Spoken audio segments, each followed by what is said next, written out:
ସମ୍ମାନ ଅସମ୍ମାନର ପରୀକ୍ଷା। ମହିଳା କୋଚୋଟ ଲୁଗା ପିନ୍ଧି ଜଣେ ଚିତ୍ରକର ଯେତେବେଳେ ସମ୍ରାଟ ନେପୋଲିଅନଙ୍କ ପାଖରେ ପହଞ୍ଚିଲା, ସେ ତାଙ୍କ ବସ୍ତ୍ର ଦେଖି ତାର କୌଣସି ସମ୍ମାନ କଲେ ନାହିଁ। ଏତିକି କେବଳ ନୁହେଁ, ତାକୁ ଏକ କଡ଼କୁ ବସିବାକୁ କହିଦେଲେ। କିଛି ସମୟ ପରେ ଯେତେବେଳେ ଚିତ୍ରକର ଆଉ ସମ୍ରାଟଙ୍କ ମଧ୍ୟରେ କଥାବାର୍ତ୍ତା ହେଲା, ସେତେବେଳେ ସମ୍ରାଟଙ୍କୁ ଜଣାଗଲା ଯେ ସେ ଜଣେ ଅତି କୁଶଳୀ ଚିତ୍ରକର।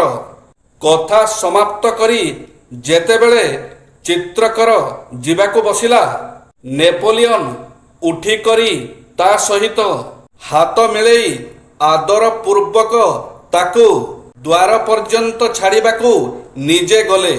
ପ୍ରଥମେ ଅପମାନ ଏବଂ ପରେ ସମ୍ମାନ ପାଇବାର ଦେଖି ଚିତ୍ରକର ଆଶ୍ଚର୍ଯ୍ୟଚକିତ ହୋଇଗଲା। ସେ ଡରି ଡରି ନେପୋଲିଅନଙ୍କ ଠାରୁ ଏହାର ରହସ୍ୟ ଜାଣିବାକୁ ଚାହିଁଲା। ନେପୋଲିଅନ କହିଲେ, ଆସିଲା ବେଳେ ଯେକୌଣସି ବ୍ୟକ୍ତିର ସମ୍ମାନ ବେଶଭୂଷାକୁ ଚାହିଁ ହିଁ କରାଯାଇଥାଏ, କିନ୍ତୁ ଯିବାବେଳେ ତାର ଗୁଣର କାରଣରୁ ତାର ସମ୍ମାନ ଦିଆଯାଏ। 5 ବର୍ଷ ପର୍ଯ୍ୟନ୍ତ ପିଲା ଅବୋଧ ଶିଶୁ। ତାହାର ବୌଦ୍ଧିକ ଶକ୍ତି ପ୍ରକାଶିତ ହୋଇନଥାଏ। ଶିଶୁକୁ ସ୍ନେହ ଶ୍ରଦ୍ଧା ସହିତ ଲାଳନ ପାଳନ କରିବେ। 5 ବର୍ଷ ଠାରୁ ତାହାର ବୌଦ୍ଧିକ ଶକ୍ତିର ବିକାଶ ହେଉଥିବାରୁ ତାହାକୁ ବିଦ୍ୟା ଶିକ୍ଷା ଦେବା ଉଚିତ।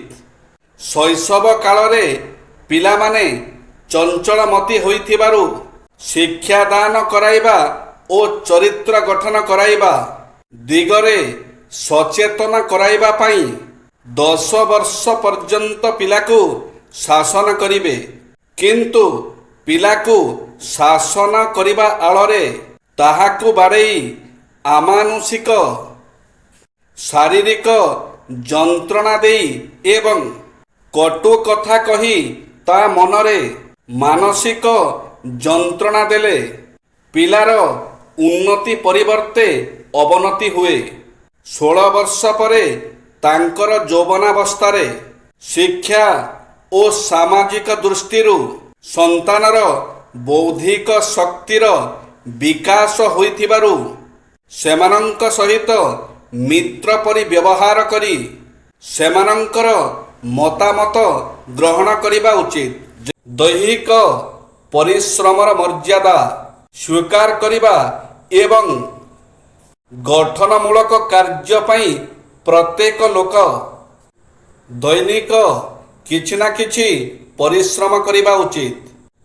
ତାହେଲେ ଦେଶର ଅଗ୍ରଗତି ଘଟିବ। ଜୟ ଶ୍ରୀ ଜଗନ୍ନାଥ।